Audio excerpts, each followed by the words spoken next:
네, 감사합니다. 뭐 많이 준비하셨어요? 감독님. 잠깐만, 이게 뭐예요? 오늘 좀 써보셨네요. 네. 정말 감독님께서 이 영화 보고 이제 바로 좀 섣부르지만 올해 최고의 영화다 얘기를 하셨던 기억이 나는데 이 올해 최고의 영화라고 인정한 걸 걸맞는 이 필기를 해주셨습니다. 일단 변현주 감독님 인사 부탁드릴게요. 네, 설 연휴를 하루 앞두고 좋은 영화 보니까 기분 너무 좋으시지 않으세요? 네, 저는 그죠? 저희 개봉날 보고서 그날 하루 종일 기분이 너무 좋았어요. 그러니까 좋은 영화는 그런 기분을 들게 하는 것 같아요. 오늘 아무것도 안 하는 게 기분이 하는 것 같고 오늘 어떤 창의적인 행동을 안 했는데 하루 종일 난 창의적인 인간이었던 것 같고 네, 지스니트리의 감독님이 창의적인 일을 하신 거죠. 그렇죠. 네. 제가 한 건 아니에요. 네. 근데 그 정도로 그 얘기만 24시간을 하는 건 아니지만 문득 그러니까 그 한 이틀 동안 계속 이 얘기를 했던 것 같아요. 영화 얘기를 했던 것 같고 각본도 되게 훌륭하고 연출도 훌륭하고 연기도 훌륭하고 모든 게 훌륭한 영화였고 제가 정말 살면서 단 한 번도 이게 이제 프랑스 접경 지역 알프스잖아요. 그렇죠. 네. 그곳에 가고 싶었던 적이 한 번도 없었는데 사고 현장 한번 가고 싶다. 이 사장이 있는 그곳. 네. 물론 작은 딴 데서 할 거예요. 시내로 나가서 할 거예요. 거기 보니까 온풍이 장난 아니게 셀것 같아요. 근데 정말 그 정도로 영화가 너무 좋아서 설 연휴에서 시작하기 전날 즐거운 경험하신 거라는 생각이 들었어요. 네.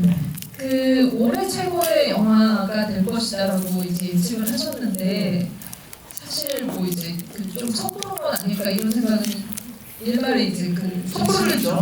무슨 섣부르죠? 그날 내가 인스타에 기분이 그랬다고 인스타 쓸 때 무슨 말이야? 나중에 딴 거 가서 보면 역시 섣불렀네요? 그거 중요하지 않아요. 네. 벌써 사실 이제 개봉하자마자 뜨거운 반응을 보이고 있고 이 작품에 대한 이제 칸에서 한국적려상을 받으면서 굉장히 이제 호평이 이어졌었는데 이 감독의 향후 방금 이제 영화 보시고 이 감독의 영향을 이 작품을 통해서도 이제 느끼셨잖아요.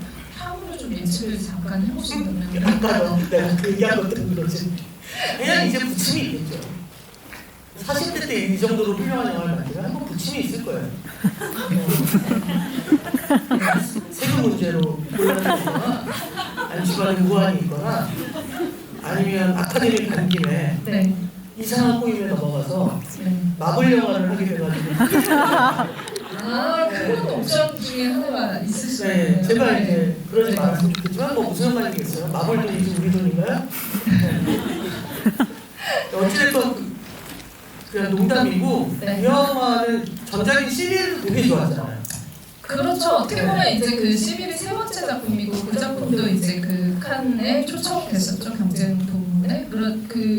그런데 앞선 두 작품과 세 번째 작품까지가 어떻게 보면 추락의 해부의 전초전 그리고 추락의 해부의 요소들을 담고 있고 감독이 영화를 통해서 말하고자 하거나 형식적인 실험을 하는 것이거나 아니면 영화적인 어떤 자기가 추구하는 방향성 이런 것들이 다 담겨 있다라는 생각이 들었어요. 근데 약간은 좀 이제 작품들을 계속 팔로우하면서 보신 분들은 이번 작품이 의아할 수도 있겠다라는 생각이 들었던 건 앞선 작품들은 굉장히 코믹한 요소들이 많이 이제 이렇게 턴의 매너에 있어요. 그리고 이번에는 살인 사건을 중심에 놓음으로 인해서 그런 이제 웃음의 어떤 웃음이 주는 그런 것들을 좀 제거한 해프닝이나 소동들에서는 조금 멀어진 상태에 있는 거죠. 그렇지만 감독이 가지고 있는 요소는 다 있었다라는 생각이 들었고 그래서 여기까지 온 게 아닐까라는 생각이 들었습니다. 일단 여러분들 우리 중요한 얘기를 안 했어요. 오픈톡방을 열었거든요. 질문은 오픈톡방 코너로 이렇게 여기 화면에 들어갈 수 있잖아요. 근데 이제 부탁을 하나 드리면 들어오신 다음에 이렇게 감사 이런 거 안녕 어때 이런 거 쓰지 마시고요.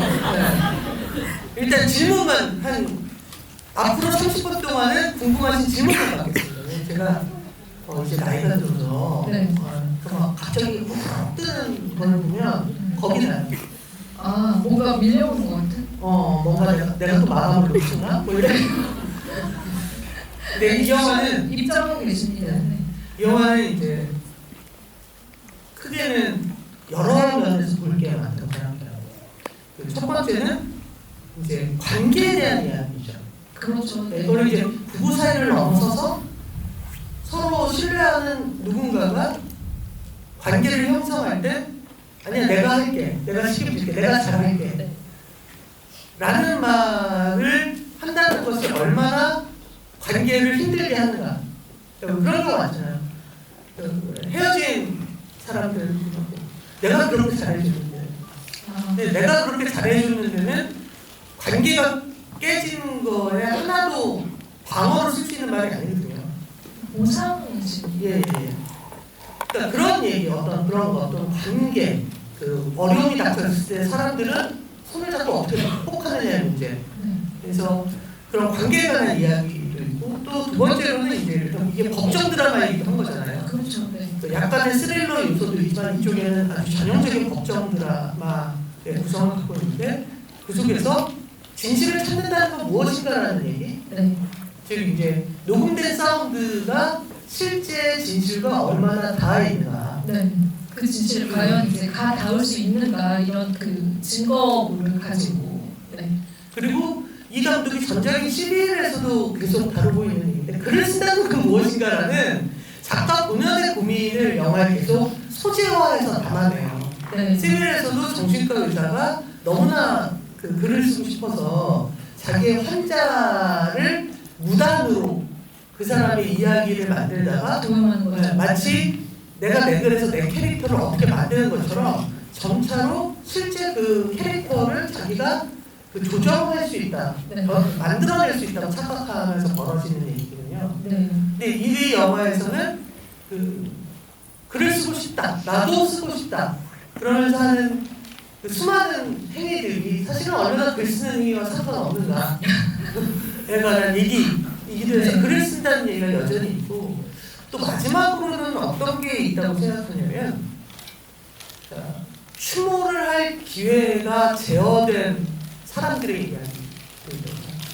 네. 사건으로 이 사건이 수면 위로 떠오르면서 더 이상 감정이 들어가지 않게 펼쳐지는 거죠. 그래서 아버지가 혹은 남편이 죽었는데 그것에 대해서 추모를 할 시간이 박탈당한 채 네. 갑자기 진실공방의 자리에 나선 두 명의 유가족이 네.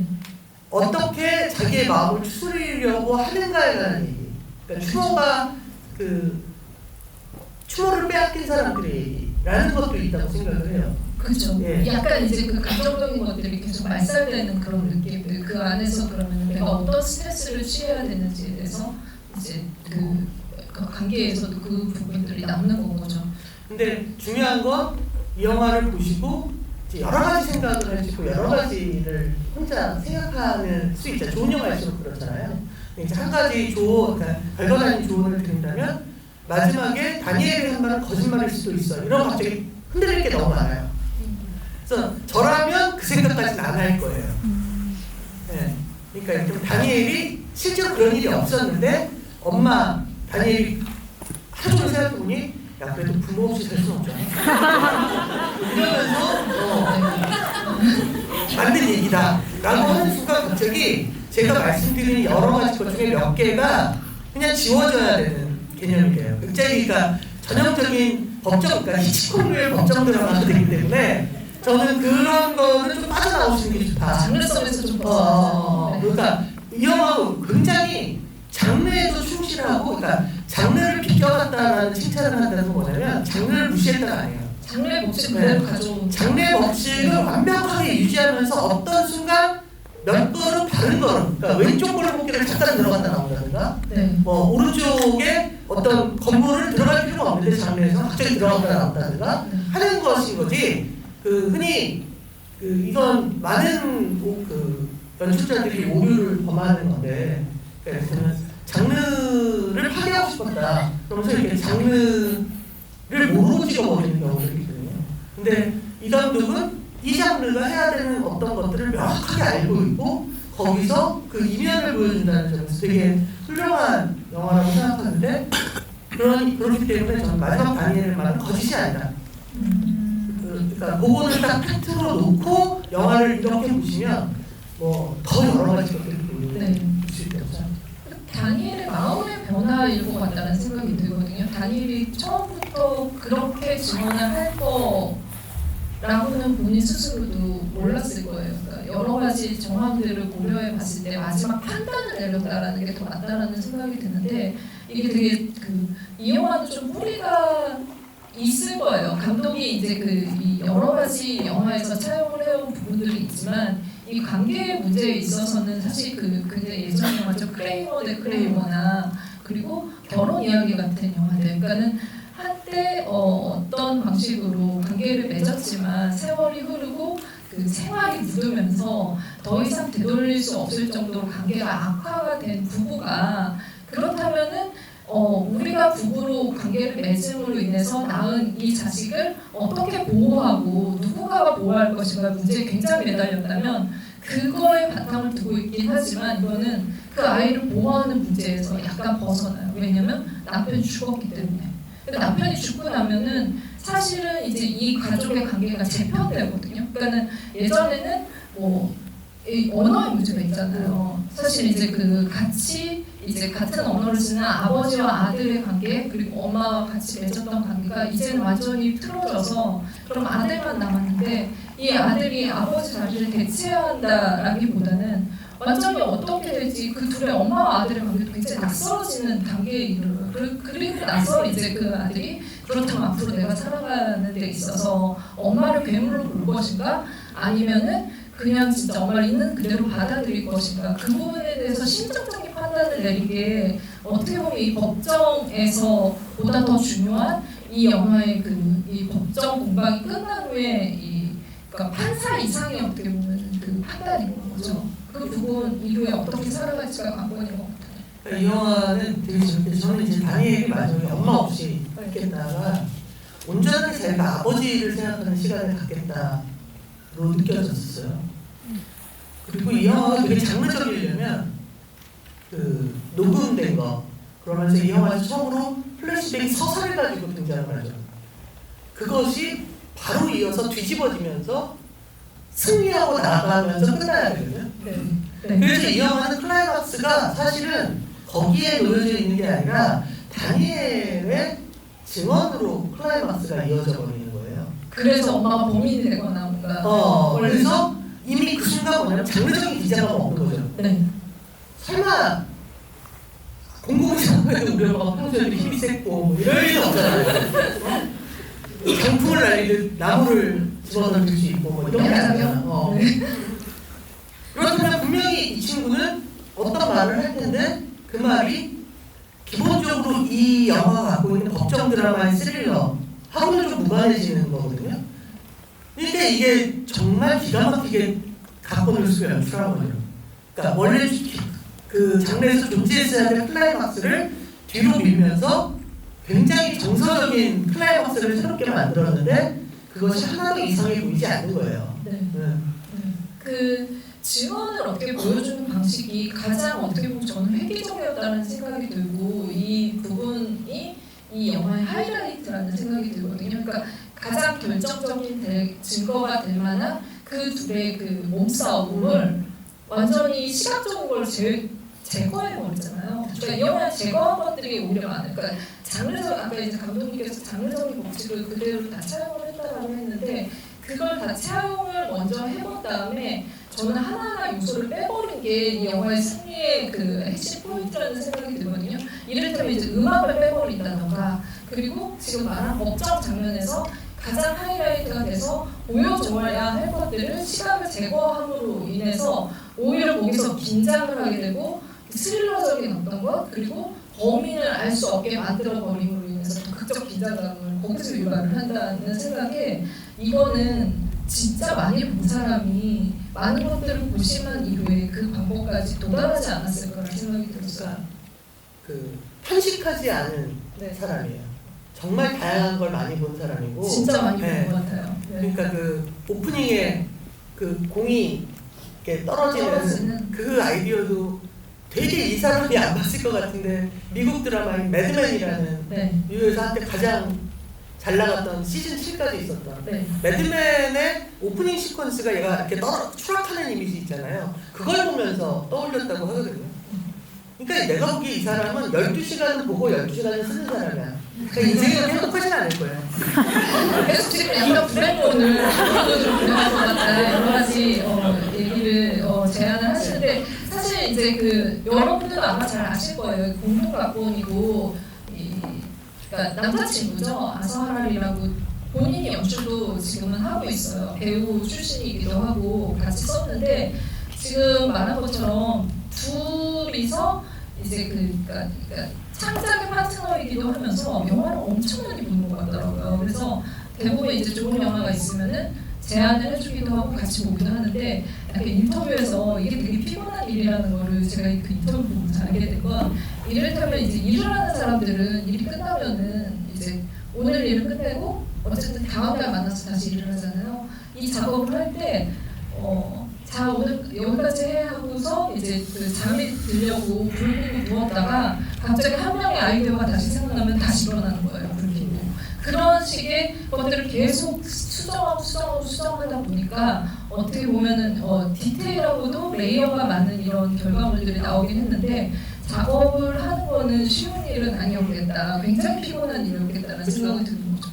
그리고 사실 이 영화가 그렇게 미스터리가 대단하지가 않아요. 미스터리가 거의 전 없다고 생각하는 게 영화 시작하고 절반이 지나면 이 세상에 심증과 물증이 있다면 물증은 100% 그가 자살했음을 얘기하거든요. 네. 왜냐하면 심정적으로 이 사람이 죽였다고 하려면 앞에 계속 재현되어지는 어떤 순간들이 있잖아요. 그러면 첫 번째로 이 남편이 사무엘은 만취해 있거나 이미 뭐 수면제 같은 걸 먹어서 정신이 없는 상태에서 그 등을 쥐고 있는 상태에서 그녀가 산드라가 정말 하늘이 돕지 않고서는 발휘할 수 없는 매력을 발휘해요.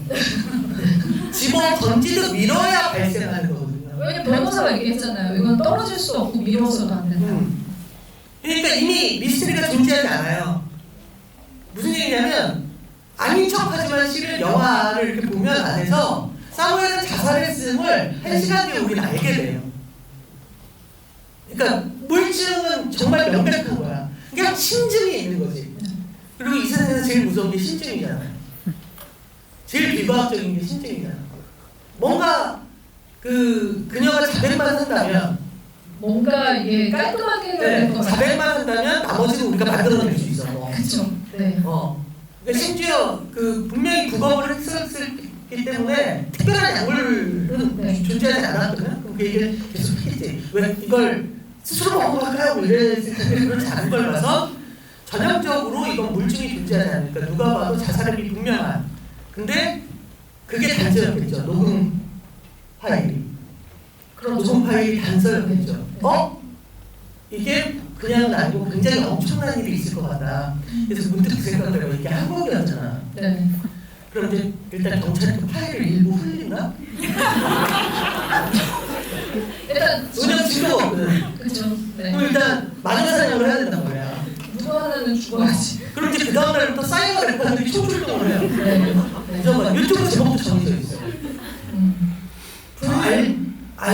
알고 보니 힘순진 뭐 이런 그러면서 완전히 그 사람이 재판결과 상관없이 더 이상 일상생활을 불가능한 만신창이가 되게 그나마 다행인 건 나락에 떨어져 산속 깊이 살고 있어서 사람들을 자주 만날 일이 없다.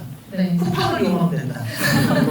이런 거지만 그러니까 이런 거란 말이에요. 이거를 이렇게 되게 단순하게 한국식으로 이렇게 들고 들어오면 밖에서 이제 사건을 바라보면은 지금 이제 그 법정 바깥에 있는 많은 이제 취재진들이 있었잖아요. 아마 감독님이 얘기한 것처럼 언론과 이제 그 여러 가지 그 사건에 의해서 그런 일들이 발생을 했었을 텐데 여기서 중요한 거는 남아 있는 사람이 여성이라는 거라는 생각이 들어요. 그러니까 여성인데 사실은 이 땅에서 좀 이제 자기가 그 자국의 언어를 쓰는 곳이 아니라 그러니까 언어적으로 낯선 곳에 와서, 그리고 사람이 싸울 때는 자기 언어로 굉장히 그 다른 말을 쓰다가도 정말 싸우고 싶어진다라는 얘기를 제가 많이 들었거든요. 그러니까 한국인이 외국인이랑 결혼을 했을 때 싸울 때 제일 답답하다고. 정말 하고 싶은 말, 내 감정을 폭발시키고 싶은데 외국어로는 그게 불가능한 거예요. 근데 이 여자는 계속 그런 방식으로 좀 이제 어느 정도 감정을 완전히 100%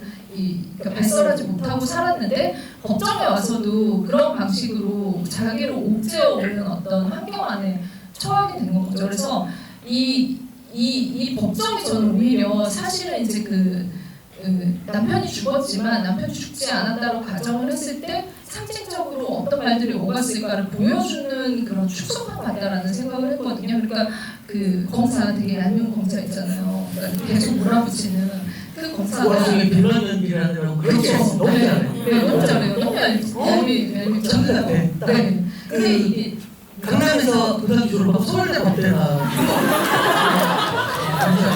아니 구체적으로 나 보였어.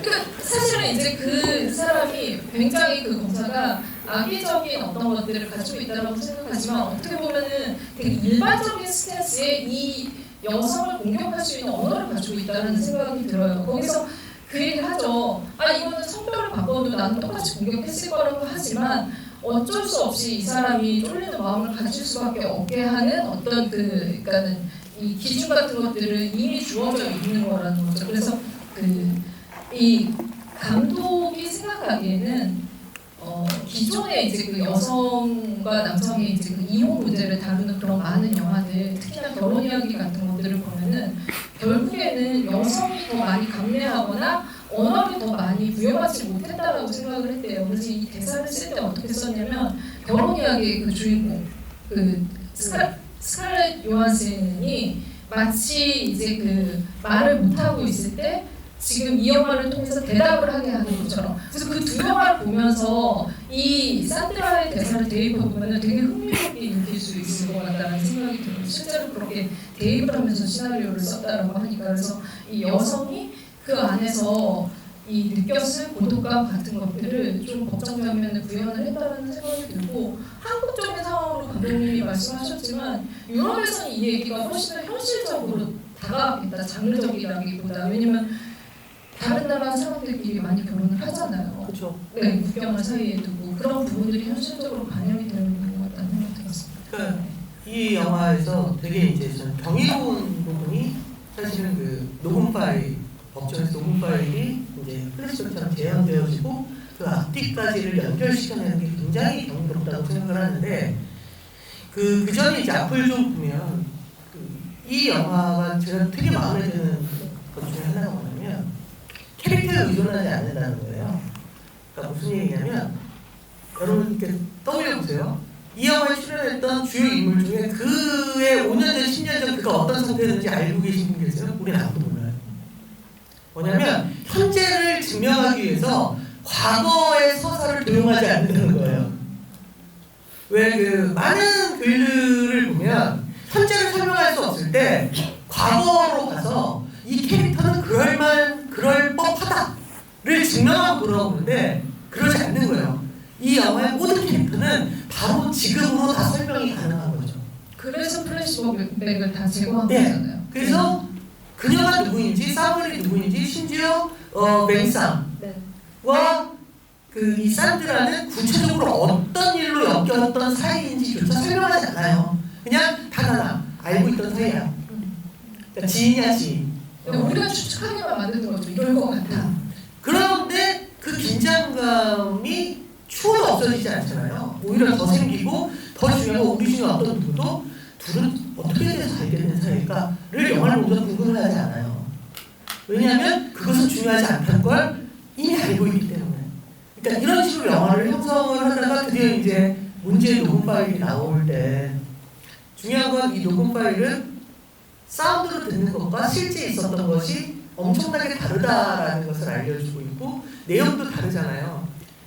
일단 저 경우에는 그 사무엘의 글을 이렇게 카피한 게 아니고요. 예. 이건 법적으로도 그렇고 실제로도 그렇습니다. 왜냐하면 그가 문장이나 서사를 만든 것이 아니라 그냥 취재 노트 정도를 심지어 써도 되냐고 물어봤고 네. 쓰라고 한 상태였기 때문에 그것은 절대로 도형이거나 표절이 아니거든요. 근데 그것을 표절이다, 녹음 상태로만 봤을 때 그렇죠. 앞뒤 상황을 모를 때는 그렇죠. 더 웃긴 건 뭐냐면 뒤에 그 영상으로 나오는 그 플래시백도 확 끊어버리는데 유리가 짹짹짹짹짹 깨지잖아요. 근데 그게 폭력적인 상황이 아니라 그냥 지풀에 집어 던진 거야. 심지어 거기에 사물이 던진 것도 있어요.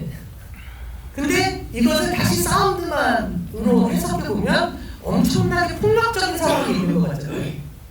물론 이제 그것도 상상이죠. 어떻게 보면 듣는 사람들이. 그 유리잔을 집어 던진다는 건 굉장히 폭력적인 상황이에요. 왜냐면 뒤집을 때는 그 유리공학 같은 거 진짜 보니까 나무바닥인데 심지어 이 집은 고도분실을 앓고 있는 장애를 가진 아이와 그 아이를 도와준 개가 강아지가 있거든요. 그러면서 정말 그 굉장히 위험한, 이거는 청소 되게 오래 하네요. 근데 여러 후에도 나올 수 있어요. 어찌됐건 서로 치고받는 게 아닌데 사운드는 계속 치고받는 느낌으로 나오죠. 그러니까 이런 괴리감이 이 영화에서 되게 그 중요하게 보이는데, 이것을 아까 말씀드린 것처럼 클라이막스로 가지 않기 위해서 뒤를 열어버리는 거예요. 왜냐하면 거기를 끊어내는 거야. 플래시백을 영상으로 보여주는 것이 아니라 다시 법정으로 돌아와서 그녀하고 설명하게 만드는 거예요. 네. 그러니까 이런 것들이 정말 그 정교하다라는 생각이 들어서 그 되게 제가 입을 다물지 못했고, 네. 그 더불어서 아까 얘기의 연속인데, 전 이 영화가 나는 누구인가, 네가 바라보는 나는 누구인가, 너는 누구냐 라는 얘기를 하면서 너무 좋아요. 저는 지금 특히 우리 한국 사회가 나는 누구인가에 너무 매몰되면서 다들 멍청해지고 있다고 생각하거든요. 매일매일 조금씩 더 나를 너무 아끼나요? 나를 너무 아끼는 게 아니라 네. 별로 하고 싶은 얘기가 존재하지 않아 버리는 거죠. 나는 누구인가라는 말만큼 상대방이 리액션을 하기 어려운 말이 없어요. 갑자기 그 나는 누구인가는 서로 토론을 하기 위한 시작점이 아니라 경고죠. 나는 누구인가를 설명하지 못한다면 나는 너랑 친구가 아니다, 뭐 이런 느낌이란 말이에요. 그러니까 사실은 모든 것들이 나는 누구인가, 나는 어떤 존재인가 에 지금 매몰되어 있을 때 갑자기 이 감독은 그게 중요해. 나는 누구인가는 내 삶을 어떻게 살아가고 그 속에서 사람들과 어떤 관계를 형성하고 그 관계가 뽀개지기도 하고 뽀개진 거에 대해서 각자 책임도 지으면서 그 다음 길을 걸어가는 과정 전체를 롱테이크로 봤을 때 나는 누구인가가 증명되어지거나 알 수 있게 되는 것이지, 그것을 어떻게 하나의 시퀀스, 하나의 씬에서 설명해낼 수 있어 라는 그런 면에서 남편에게, 죽은 남편에게 하는 얘기죠. 그래서 넌 글을 못 쓰는 거야. 네. 너는 저 사람은 누구인가, 저 사람은 누구인가를 알기 위해서 어떤 준비를 해야 되는가만을 그 글 쓰는 노트로 삼았던 거거든요. 근데 선배 작가인 산드라 입장에서는 그래서는 이야기가 만들어지지 않는다는 것을 너무나 잘 알고 있는 거예요. 네. 같은 창작을 하는 사람의 입장에서 그럼에도 불구하고 사무엘은 너무 불쌍하죠. 그러니까 죄의식 때문에 그 자기를 스스로 포기했다고 착각해버린다는 건 진짜 슬픈 거거든요. 그러니까 뭐냐면 무슨 얘기냐면 사무엘은 글을 쓰는 욕망을 가지지만 않아서도 얘는 문제될 게 없어. 행복해. 학교 선생을 하고 있잖아. 잘못된 소설을 써서 인세를 못 받는 것보다는 고정급여를 받는다는 거지. 여러 면에서도 인생이 나쁘지 않아요. 그거에 만약에 만족했다면 네. 그리고 근데 갑자기 이 사람이 아들이 사고가 그날 그렇게 나지 않았으면 이 사람은 지금 아주 즐겁게 자기 일이라고 학교에서 선생님 일을 할 거야, 교수 일을 할 거야. 네. 근데 갑자기 어느 순간 자기의 죄책감 또는 자기가 잘못했다라고 우리끼리 해봤던 어떤 것 때문에 내가 그 모든 것을 피해왔다고 생각하는 거예요. 그 순간 이 사람은 지옥문이 열린 거죠. 그렇죠. 네. 갑자기 자기의 살아왔던 모든 삶이 피해자의 입장으로 전환되어진 거야. 그러니까 너무 불행한 거야. 그리고 저는 사실 그런 그 지원문을 열어버린 사람들 너무 자주 보거든요. 아, 그렇죠. 주변에 또 창작자분들이 많으시죠. 아니, 창작자가 아니더라도. 아니더라도. 네. 우리는 어떤 순간 자기를 피해자의 영역으로 놓게 되는 순간 되게 불행해져요, 삶은. 왜? 그때부터 나로 인해서 벌어지는 일들에 대해서 내가 책임을 지지 않아도 된다고 생각하거든. 근데 여러분, 당신이 누구이건 여러분 옆에 여러분에게 어떤 불행이 다가오잖아요. 70%의 확률로 내 잘못이에요. 30%는 다른 문제가 있겠죠. 거기에 100% 다른 문제가 있는 경우도 있어요. 어떤 참사로 인한 희생이라는 거. 근데 우리 보통의 사람들이 보통의 삶을 살면서 보통으로 어떤 불행에 빠지는 경우에 대부분은 자기 스스로에게 문제가 있거든. 근데 사무엘은 그것이 박탈당해 버린 거예요. 자기가 희생했기 때문에 그 사이에 저 여자는 소설도 쓰고 바람도 피고. 어떻게 보면 그 심리에 더해서 지금 말한 이제 열등감이 그러니까 열등감이 계속 자기를 자극할 수밖에 없게 같은 집안에 살고 있는데 파트너가 자기보다 잘 나가고 있는 거. 심지어 막 여기까지 찾아와서 인터뷰를 하는. 네. 그런데 인터뷰를 하면서 와인을 마셔. 그냥 차 마시고 1시간 안에 끝나고 보내질 않고. 이건 명백하게 플러팅이 분명한 그런 어떤 이제 아마도 이제 그 지붕 위에서 다락에서 그런 것들을 느끼면서 그 음악을 50cm 음악을 그렇게 크게 틀 수밖에 없는 그 사람 심리, 그리고 그 심리를 분명히 산드라는 이제 그 음악을 끄지 말라고 한 거는 결국에는 그냥 네가 이기나 내가 이기나 해보자고. 그 관계 계속 지금 지속되고 있었을 거라고. 그러니까 그냥 그때는 이 사람이 별 문제가 없으면 내려오면 되거든. 네. 그래서 아직 먹었어요? 네. 뭐 지금부터 나는 위층을 공사를 하느라 뭘 할 건데 괜찮겠냐. 그런 타협의 지점을 찾을 수 없는. 찾을 수가 없는 거예요. 이 모든 상황을 자기는 피해자인 상태가 돼버리고 말았으니까. 그래서 이 세상에서 관계에서 제일 위험한 순간이 뭐냐면 내가 무언가를 양보하거나 크게 희생했다고 생각하는 순간 관계가 되게 언제나 뽀개지는 것 같아요. 네. 그래서 제가 저번 주일 때도 말씀드렸죠. 이화정 기자랑 한 게 아니네. 네. 집일을 많이 하시다 보니까. 임선재 감독 영화. 네. 세기말의 사랑. 세기말의 사랑 보면서도 얘기를 했었는데 그 정도로 누군가를 사랑한다라는 그 감정이 그렇게 위험하고 나쁜 겁니다. 인간의 여러분 부정적인 말도 많이 하시죠. 웰빙을 해서 사랑하지 마세요. 사랑에 빠지지 마세요. 그러니까 이 영화도 사실은 그 싸우는 과정에서도 내가 당신을 얼마나 사랑하지 않느냐라고 계속 산드라가 얘기하는 게 산드라의 가장 비겁한 지점이죠. 네. 그러니까 사실은 이미 둘은 끝났어. 근데 사실은 그러니까 다니엘이 가장 마음 아팠던 건 다니엘은 이 법정 공방 속에서 자기로 인해서 위태롭게 유지되고 있었구나를 깨달았을 거야. 되게 똑똑한 친구 같더라고요. 그렇죠. 그걸 그리고 끝까지 이제 놓치지 않고 보려고 했고. 그리고 자기가 그냥 아들이기 때문이 아니라 장애를 가진 아들이라는 네. 것들도 되게 자기한테 다가왔을 거고. 그래서 저래도 엄마를 안 보고 싶을 것 같거든. 그러니까 온전하게. 왜냐하면 다니엘에게 가장 중요한 건 또한 앞으로 살아가는 거잖아요. 네. 엄마와 함께. 그러니까 이 영화에서 이제 그 제거한 많은 것들 중에 이제 플래시백과 뭐 음악의 사용을 이제 제한한다던가, 그러니까 굉장히 제한적으로 사용을 하잖아요, 중요하게. 그리고 이제 그 제거한 게 어떻게 보면 아들의 시각이라는 생각이 들거든요.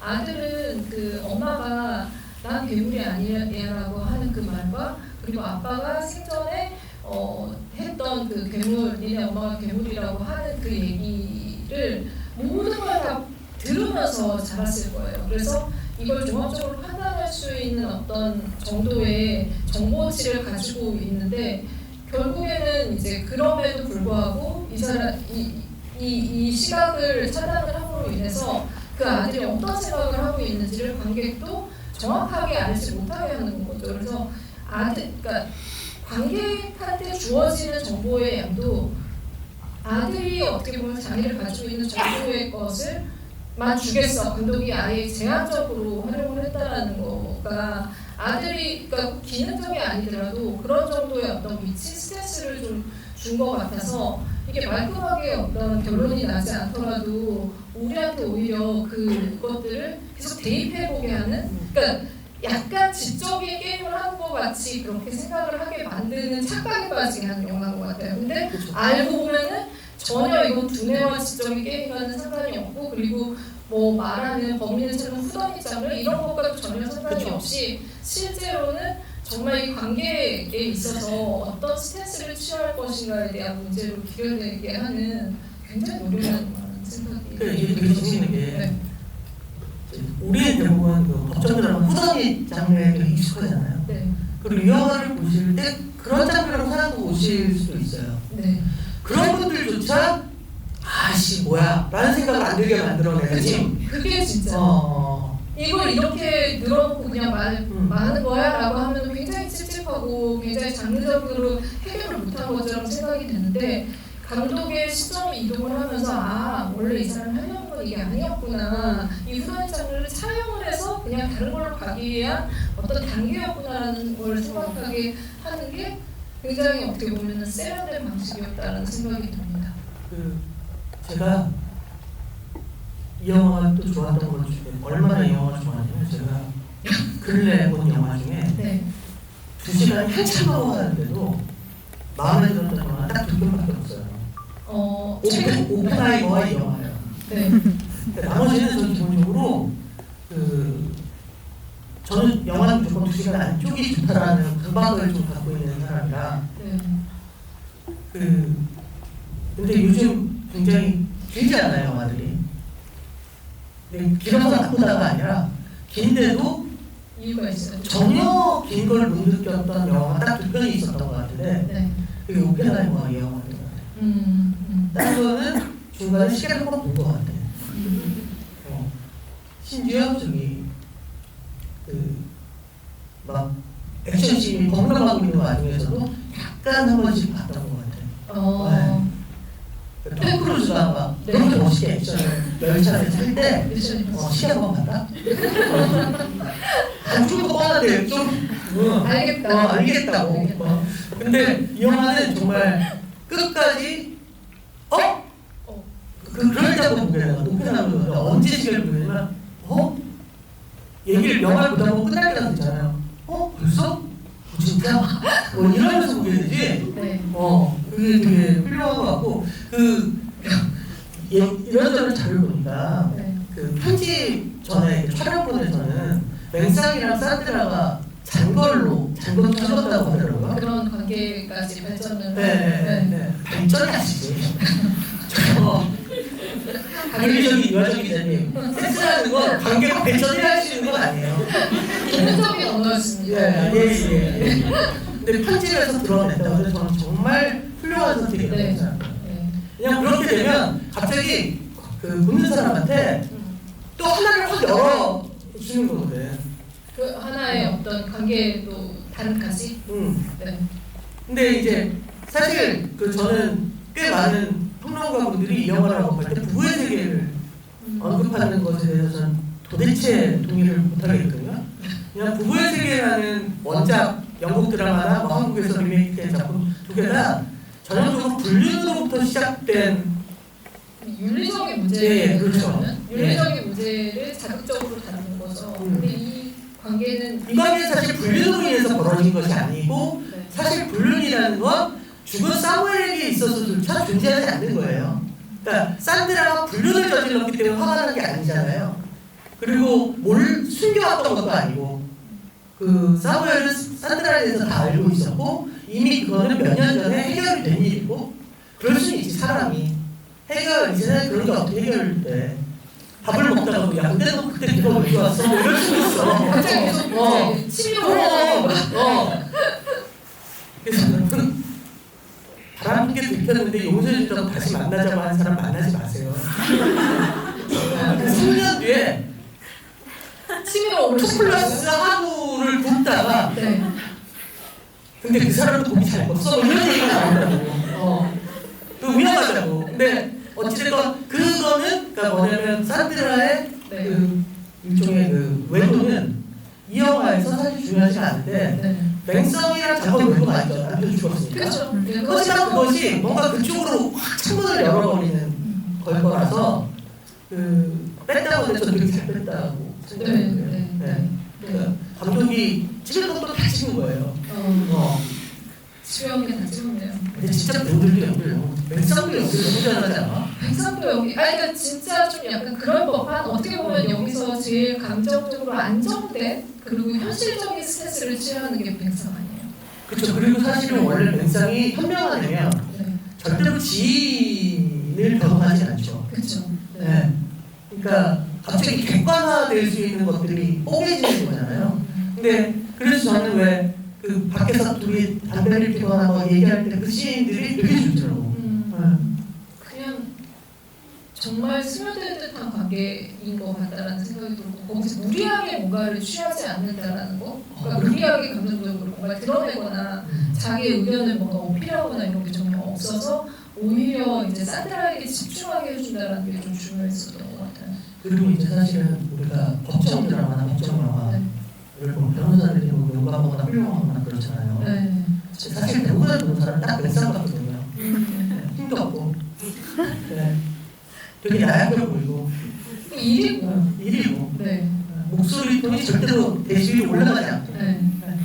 그러니까 오히려 검사가 굉장히 극한의 캐릭터라는 생각을 계속 보면서 들었고 그 극한의 캐릭터를 어쨌든 사실은 이제 법정은 거의 상징적으로 활용이 많이 됐기 때문에 그런 연기를 그 감독이 요구했기도 했겠다는 생각이 들었어요. 왜냐면 이 감독은 원래 이제 그 대학 그러니까 영화를 공부할 때도 다큐멘터리적인 것을 공부를 했고 첫 번째 영화도 그런 것을 기반을 해서 하고 지금도 어떤 영화를 만들고 싶냐라고 했을 때 다큐멘터리와 장르적인 것을 결합을 되게 잘 하는 것들을 하고 싶어 하거든요. 근데 그 법정은 굉장히 자연스럽게 촬영 자체도 보면 감독님 그 법정 장면 영화에서 나오는 그 세팅된 그런 것들을 안 쓰거든요.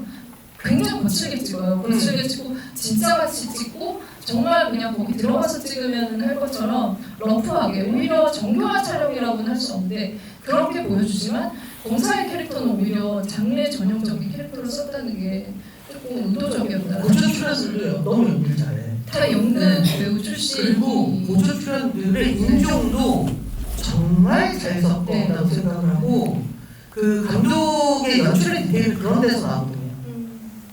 그러니까 예를 들면 슬쩍 비치는 그 고전 출연하는 사람들의 어떤 모습 또는 그 사람들이 어떤 형상인가 이런 것들인데 그런 것들을 기가 막히게 잘했고 진짜 근데 뭐 산드라 힐러를 빼놓을 수 없을 것 같아요. 그 배우가 가지고 있는 영향을. 그분이 이제 저는 네. 지금 이제 아카데미 시상식 우리에게 얻어서 대동상 받고 친축해져버린 아카데미 시상식이 이제 곧 있지 않습니까? 근데 바로 이 추락의 부가 그 5개 부분으로 작품상, 여우주연상, 네. 감독상, 각본상, 편집상.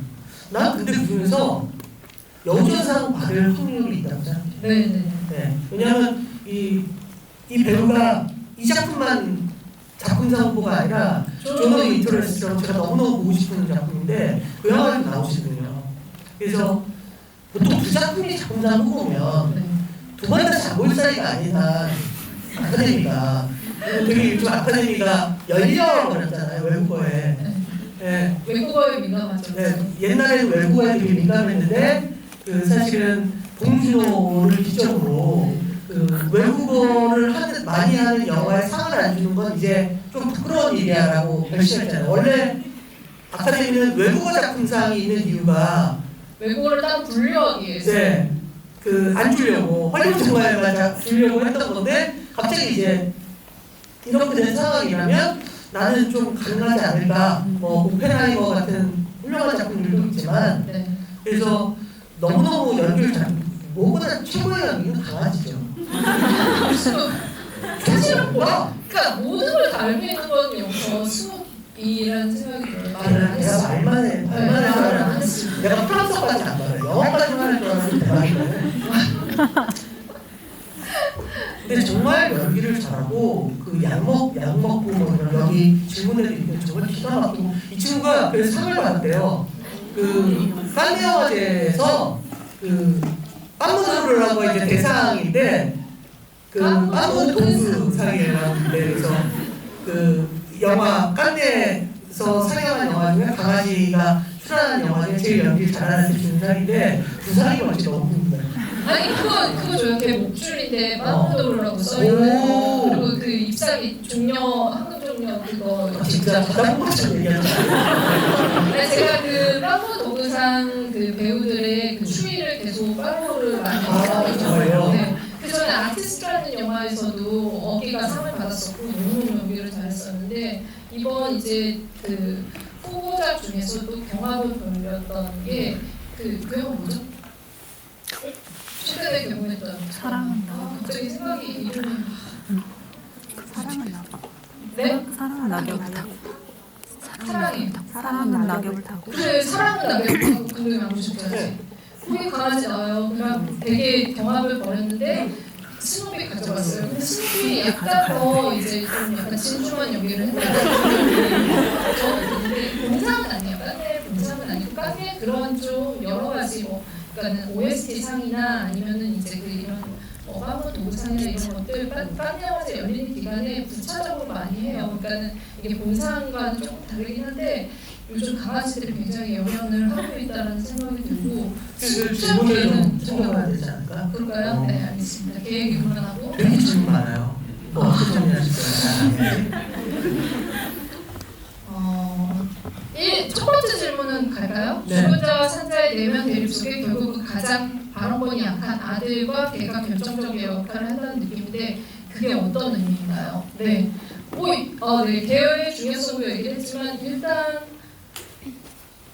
아들은 명백하게 그 아들을 위치시킨 게 굉장히 좀 흥미롭다라는 생각이 들었던 거는 보통의 이제 이렇게 그러니까는 관계가 틀어진 데 있어서 아들은 그러니까 아이는 굉장히 보호받는 존재로만 그려졌었거든요. 근데 오히려 이 영화는 이 아들이 그 모든 것들을 보고 있고 느끼고 감지하고 만약에 이런 관계에서 파생이 된다면은 사실 실질적으로 가장 영향을 받는 거는 약자라는 거를 보여주는 그 캐릭터라는 생각이 들었어요. 그래서 같은 비슷한 소재를 사용한 영화에서 영화랑 비교를 해봤을 때 관점이 가장 바뀐 영화라는 생각이 들었거든요. 그러니까는 이 지금의 상황, 우리의 관계가 이렇게까지 틀어지고 비틀어진 거를 그럼 어떻게 볼 것이고 어떤 이펙트가 영향이 있을 것인가를 봤을 때 가장 약자 아이이기도 하지만 또 장애까지 가지고 있잖아요. 그 아이한테 그런 것들을 보여주는 거죠. 그래서 그 연기도 되게 잘했고 네. 그 다니엘이라는 친구를 이제 그 캐스팅을 되게 네. 오랫동안 했는데 캐스팅을 해서 결정한 이후에 피아노도 교습을 받았고 쇼팽을 연주를 하죠. 네. 그러니까 원래 좀 쳤겠지. 바이엘까지 쳤겠지. 그렇지 않나요? 네. 바이엘도 있었을 것 같아요. 네. 근데 그 너무너무 연기를 이 친구가 잘하고 이 영화는 결국 다니엘이 해결하는 얘기잖아요. 그러니까 다니엘이 이런 건 아닐까. 그러니까 너무 슬픈 얘기야. 엄마와 아빠가 어떤 사이였고 어떤 사람이고 어떤 고통을 겪었는지 이제 알았어. 다니엘이 아빠가 글을 너무 쓰고 싶은데 글이 안 써져서 되게 삐뚤어져 버린 상태라는 걸 알고 있었을까? 그건 아이들은 절대 알수 없죠. 정교한 건 알 수가 없죠. 근데 아버지는 삐뚤어진 상태로 이제 집을 모시고 있는 거야. 네. 그런 것들을 이제 알아버린 거예요, 다니엘은. 네. 사실 그 전까지 다니엘은 되게 안전하다고 스스로 생각했을 거예요. 네. 자기를 홈스쿨링 하면서 그 철저하게 보여주는 아버지, 그리고 집 밖에 좀 모르는 것 같지만 나를 너무 사랑하는 엄마 사이에서 되게 안전하게 느끼던 어느 순간 아버지가 돌아가신 게 문제가 아니라 자기가 안전했던 그 모든 것이 가짜다. 네. 사실은 나로 인해서 둘은 이렇게 끝장이 난 거다 라는 생각을 할 수밖에 없게 되는 거잖아요. 심리적인 어떤 그 억압, 받게 되는 거죠. 그러니까 얘가 갑자기 계속 듣는 게 뭐냐면 아버지가 나한테 그랬던 게 죄책감 때문이었구나. 그래서 이랬던 거구나. 엄마가 그렇게 바르구나. 엄마가 여자랑도 잘 본다. 뭐 별걸 다들 알게 되는 거야. 아빠랑 엄마랑 이렇게 싸웠나? 네. 이건 그렇기 때문에 이 영화는 다니엘이 마지막에 증언을 하지 않으면 사실은 영화가 이상해지는 거죠. 네. 네. 그걸 너무 잘 정리를 했다고 생각을 해요. 네. 그러니까 제가 감독님 답변하시는 건 조금 봤는데, 그러니까 저희가 앞서 말한 부분들도 있어서 그 부분들은 조금 네, 답변이 되었을 거라고 생각을 하면서 네, 겹치지 않은 거 위주로 물어보도록 하겠습니다. 네. 오늘 아름다운 영화를 만나면 눈물이 나는구나라는 걸 다시 한번 느꼈습니다. 보면서 카메라 워킹이 참 특이하다는 생각을 했는데, 법정에서 처음 다니엘이 증언할 때 검사와 변호사 사이에서 둘의 얼굴을 보이지 않고 다니엘의 시선에서 화자를 바라보는 거라든지 마치 우리 엄마가 찍은 것처럼 갑자기 주문하거나 갑자기 사람을 쫓아가다가 되돌아온다든지 등의 이런 카메라 워킹이 그게 어떤 역할을 부여하는 건지 궁금합니다라고 하셨습니다. 이제 문감이 그 다큐멘터리처럼 찍는다 네. 라는 말을 많이 하잖아요. 다큐멘터리도 네, 감독님. 근데 다큐멘터리처럼 근영을 찍는다는 건 정말 정교해야 찍을 수 있는 거거든요. 그러니까 뭐냐면 야 지금 법정시인데 얘를 주고 해서 다큐멘터리 찍듯이 한번 훑어줘 해서 나올 수 있는 게 아니에요. 그 엄마가 찍은 것 같은 주마옷조차도 철저하게 폰티를 했을 거고 그 속도, 주마웃되는 속도도 이 속도와 저 속도와 수많은 것들을 사전에 얘기를 했을 거라고요. 그러니까 훨씬 더 정교해져야 돼요. 왜냐하면 다큐멘터리처럼 찍는다는 거에 핵심은 뭐냐면 주관적으로 카메라가 시점이 된다는 거거든요. 그러니까 객관적으로 어떤 선자적 시점에서 이 상황을 보여주는 것이 아니라 갑자기 카메라가 지켜보기로 결심한 어떤 누군가의 시선이 되는 거예요. 그건 뭐 출연자의 시선이 될 수도 있고 전지전능한 누군가의 시선이 될 수도 있어요. 보통 전지전능한 누군가의 시선은 감독의 시선이죠. 네. 그러고서 이제 감독은 개봉할 때 관객의 시선이라고 얘기를 해요. 그러면서 훨씬 더 주관적인 상태로 촬영이 되기 때문에 훨씬 더 그 정교해야 되는데 그걸 기가 막히게 잘 했다고 생각해요. 그러니까 저는 이제 이 카메라에 대응을 하는 이제 산드라의 연기가 굉장히 이상적이었거든요. 그러니까 예를 들면은 주민이 확 들어오는데 그때 그러면 어떤 표정을 지을 것인가, 완전히 이렇게 법정에서 멀리 떨어져 있다가 갔을 때 미동을 하지 않는 그 표정. 심지어 그때 분명히 네. 저 정도 속도 주민은 소리 나는데 네. 네, 현장에서 그죠. 네. 촬영할 때 네. 이랬을 거예요. 한 테이크로는 못 봤겠지. 네. 계속 붙여버려. 그 연기가 주는 어떤 이제 그 확고한 어떻게 보면은 본인이 굉장히 심리적인 압박을 받고 있음에도 그 감정을 드러내지 않는 그 연기가 굉장히 절묘했는데. 그 중국집에서 마지막에. 네. 중국 스타 맞죠? 맞죠. 중국 음식 알고 있어요. 누가 봐도 고기 완자인 줄 알았는데 생선이라고 그러더라고. 그리고 저 친구들은 백조를 저런 식으로 위스키 샷을 시키듯 시키는구나. 역시 병으로 식지 않는 쪼잔하게. 우리가 쓰면 병으로 식지 않냐? 그렇죠. 네. 보니까 대충 4명인데 4명이면 한 병은 먹지. 네. 참 이상해. 근데 어찌됐건 여기서뿐만이 아니야. 이 배우는 배우 이름도 사람들하네요. 네. 모든 씬에서 상대방과 긴장감을 유지하는 것 같아요. 그럼 긴장감을 유발시켜요. 근데 그걸 무표정으로 게 정말 좀 약간 놀라운 연기였다는 생각이 그러니까 이를테면 여기서 이제 주로 벤상이 그 대상이 되는데 벤상과 둘이 있는 모든 씬에서 원인을 저지를 것 같잖아. 언니 공공구역이요 이런 생각이 날 정도로 아들이 보고 있을 수 있어. 아들이 안 보인다고 그러시면 안 돼요. 뭐 이런 생각이 들 정도로 그게 야하다는 게 아니라 이상한 긴장감을 유발시키는 연기를 하는데 그것도 무표정으로. 근데 그게 법정 씬으로 오니까 이건 더 놀라운 거지. 네. 이 11을 보면은 사실 이제 감독과는 그 작품으로 인연을 맺었었거든요. 그렇죠. 11을 나오죠. 이게 이제 주연이 아니라 조연으로 나와요. 근데 거기서는 이제 그러니까 감독으로 나오는데 그때도 마찬가지로 이게 지금 아사리판이라는 현장 얘기거든요. 어떻게 보면 구조적으로는 이거랑 되게 비슷하죠. 여기는 이제 별장에 완전히 갇혀 있어서 일어나는 사건이었잖아요. 거기는 섬 안에서 촬영을 해서 외부로 나갈 수 없는 상황에서 이제 아사리판이 난 현장을 컨트롤하고 끌고 가야 되는 감독 역할을 하는데 그때는 거의 자기의 감정을 드러내지 않고 이 현장을 빨리 마무리 짓겠다는 어떤 그런 것들을 보여주는데 좀 비슷한 것을 좀 끌어와서 더 발전시킬 것 같다라는 생각이 들었어요. 그래서 원래는 이제 연극에 기반을 두고 연기를 하기도 했었고 여기서도 감독님한테 처음 물어본 거는 범인이 누구냐는 얘기를 물어봤대요. 산드라 윌러가. 근데 감독이 안 알려줬다고 합니다. 그래서 약간 이제 뭐 그 이유는 추측에 의해서 했을 텐데 질문에도 누가 범인일까요가 자살했다니까요. 네. 감독님 자살. 제가 여러분 의외로 그 방송 출연 중에 당신이 욕하는 사람 이런 것도 있습니다. 세상에 수많은 미스테리를. 네. 그렇죠. 네네. 근데 이건 왜냐면 그 실험하잖아. 그 경찰들이 그 마네킹으로. 네. 순간 이건 자살이구나라고 이건 그냥 제 생각이에요. 네. 그러니까 물증은 자살이에요. 네. 왜냐하면 그렇게 누군가를 밀어서 떨어뜨리려면 완전히 제압한 상태여야 되거든.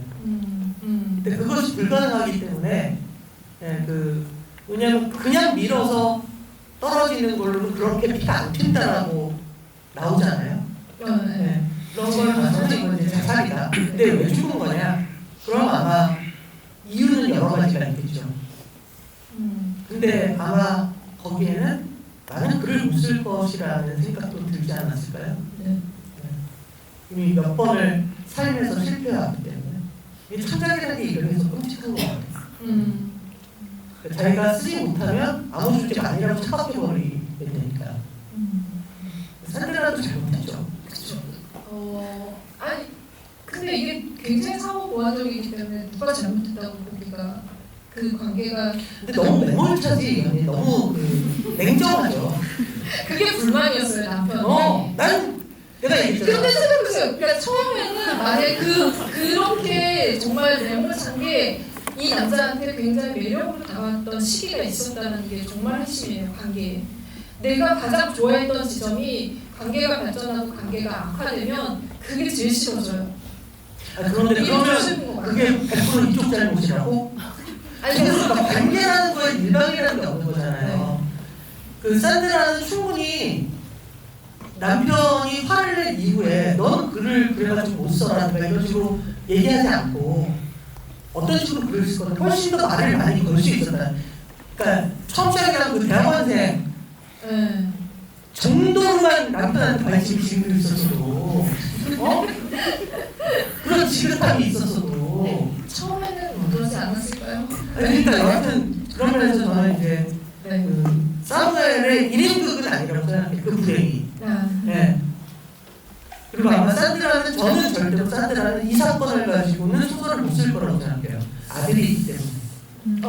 아까 어느 분께서 그 질문을 하셨어요. 그러니까 이것도 쓸 거라고 생각하시는지. 근데 감독님은 쓰겠지만 다시 한번 해봐야지.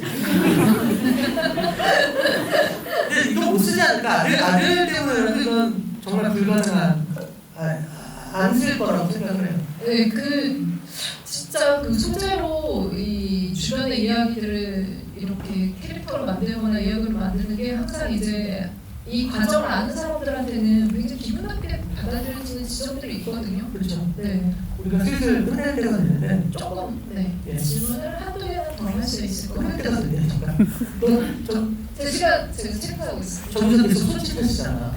네. 문자가 들어왔어요. 알았어. 네.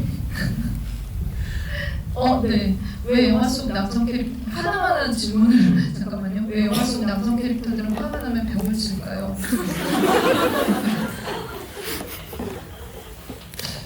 사람 치고보다는 낫지 않나? 근데 이건 벽은 되게 이렇게 모든 세계에서 미국과 유럽과 아시아 모든 세계에서 화난 사람들이 되게 티피컬하게 하는 행동이라고 생각해요. 네. 이제 어떻게 보면 이 이야기가 끝나고 나서 이 관계가 어떻게 될 것인가, 이제 책을 어떻게 이걸로 소재로 쓸 것인가 뭐 이 질문도 있었는데 아들이 다니엘이 이 감정을 어떻게 승화할지 어떤 마음으로 성인이 될지 감독님의 생각이 궁금합니다라고. 그러니까 부모의 어떤 민낯을 본 거잖아요. 그 이후에 이 다니엘이 어떻게 성장할지 의견 있으시면은. 모르겠어요. 근데 뭐잘 살겠죠. 근데 그 집은 떠나지 않을까? 다시 뭐 영국으로 가지 않을까? 사실 그쵸, 재정적인 문제가 있긴 하지만 이제는 그걸 못 떠난 것도 어떻게 보면 재판이 끝나지 않았기 때문에 떠나지 못했던 것 같기도 하고 거기서 계속 살 수는 없을 것 같다는 생각이. 좋은 친구를 만나겠죠. 영국에 가서. 아들은 아들대로. 네. 그러니까 되게 멀쩡한 친구여서 되게 좋더라고요. 그러니까 정신세계나 이런 것들이 그러니까 되게 이렇게 굽히지 않잖아. 네. 엉망되지 않잖아. 그냥 겪게 되는 어떤 순간들을 받아들이면서 그 다음 걸음을 걷잖아. 그러니까 강아지한테 그 약을 먹인 것도 그게 나쁜 짓을 한 게 아니라 그 다음 길을 걷기로 해본 거잖아. 네. 이것이 일치하는가. 네. 이런 것들을 근데 그때 고통받고 했겠네요. 근데 그런 걸 하는 친구이기 때문에 이 친구는 걱정할 이유가 없다. 뱅상이 오히려 걱정해야 되지 않을지 다니엘을 걱정할 필요가 없다. 이게 알짱거릴 것 같거든요. 질문이 사실 너무 많고 사실은 이제 이게 뭐 정답이 있다기보다는 이제 감독님의 의견을 여쭤보는 게 많은 것 같아요. 앞으로 뭐 어떻게 될 것인가, 이때 어떤 판단을 했을 것인가, 뭐 이런 것들이 있는데 이 영화가 결국에는 원하는 게 이런 거였지 않았을까. 그걸 굉장히 적합한 이제 토크를 하고 있다라는 생각이 듭니다. 그러니까 다양한 시각에서 그 관계에서 내가 어디에 위치하고 있고 어떤 판단을 이들이 하고 있는지를 생각하게 해주는 영화인 것 같아요. 그래서 기교적인 것 같은데 사실은 그 기교를 뛰어넘어서 뭔가 의견을 나누게 해준다라는 게 이 영화가 가지고 있는 강점이지 않을까. 그런 영화를 최근에 굉장히 오랜만에 본 것 같아서. 맞아요. 네. 그러니까 결국 이 영화도 이건 정말 사적인 주관적인 얘기 바꾸는 거죠. 네. 결국은 사람과 사람으로 살면서 고민하게 된 스스로 윤리적인 문제, 스스로에게 묻는, 타인에게 묻는 거 말고 스스로에게 묻는 어떤 윤리적인 문제들이 끊임없이 이렇게 영화에서 이렇게 뒷배경처럼 존재한다고 생각해요. 그런 면에서 이 영화는 저는 오히려 작년에 봤던 영화 중에 헤어질 결심이 떠올랐어요. 그러니까 저는 헤어질 결심이 그야말로 그 스스로에게 윤리를 묻는 영화라고 생각하거든요. 그래서 헤어질 결심의 남자는 그녀를 마음속에 품었다는 것만으로 자기에게 벌을 주잖아요. 정말 한국 사회에서 거의 존재하지 않는 그 스스로에게 윤리를 묻는 중요한 남자죠. 그렇죠. 네. 그런데 사실 중요한 여성들도 마찬가지예요. 한국의 가장 큰 문제는 중년이 스스로에게 윤리를 묻지 않기 때문에 벌어지는 일들이 너무 많다고 생각을 하거든요. 근데 헤어질 결심은 그 얘기죠. 마음으로 푸는 것에 대해서 사실은 전혀 문제가 없잖아. 네. 자기가 그냥 마음을 지우거나 잊으려고 애쓰기만 하면 되는 건데 그걸로는 안 되는 거야. 벌을 스스로에게 줘야 되는 거예요. 그것이 한국에서 윤리를 얘기하는 방식이라면 올해는 이 추락일부의 윤리를 전개하는 방식은 이미 끝나버린 어떤 상황을 놓고 그것을 어떻게 받아들이게 할 것인가로 윤리를 묻는 그런 면에서 되게 대단히 훌륭한 영화라고 생각을 합니다. 네. 그러니까 관계가 끝나고 나서 어떻게 보면은 그 관계를 다시 한번 재정립하고 앞으로 나아갈 길을 찾는다는 데 있어서 이 영화가 가지고 있는 정말 그러니까 두뇌에서 시작을 해서 결국은 심리로 남게 되는 그 부분의 전환을 귀신같이 정말 영화적인 본인이 지금까지 봐왔고 좋아하는 영화들을 총동원해서 만들어낸 이 지적인 영화가 그래서 관객들에게 사랑을 받고 있는 게 아닐까. 그 관객이 늘어나는 속도가 지금 엄청나게 빠르거든요. 20만만 하면 좋겠어요. 네, 저는 네. 요즘 한국 영화 산업 전체를 봤을 때 뭐가 어떻다 하잖아요. 근데 헐리우드 영화를 포함해서 외국 영화를 보는 관객 수가 줄어든 게 되게 사실 걱정이에요. 한국에서 영화인데 이런 걸 왜 걱정하는지 모르겠지만 저는 어느 순간 마블 영화를 제외한 모든 외국 영화가 예술 영화가 되고 있다. 한국 그죠? 마블 네. 그게 한 10년 넘었죠. 그러면서 10년이 넘었죠. 그 향유하는 장르가 굉장히 흡수화되고 있는 건 아닌가? 네. 라는 걱정을 왜냐면 이렇기 때문에 이것은 제가 걱정해도 되는 부분이 되는 거죠.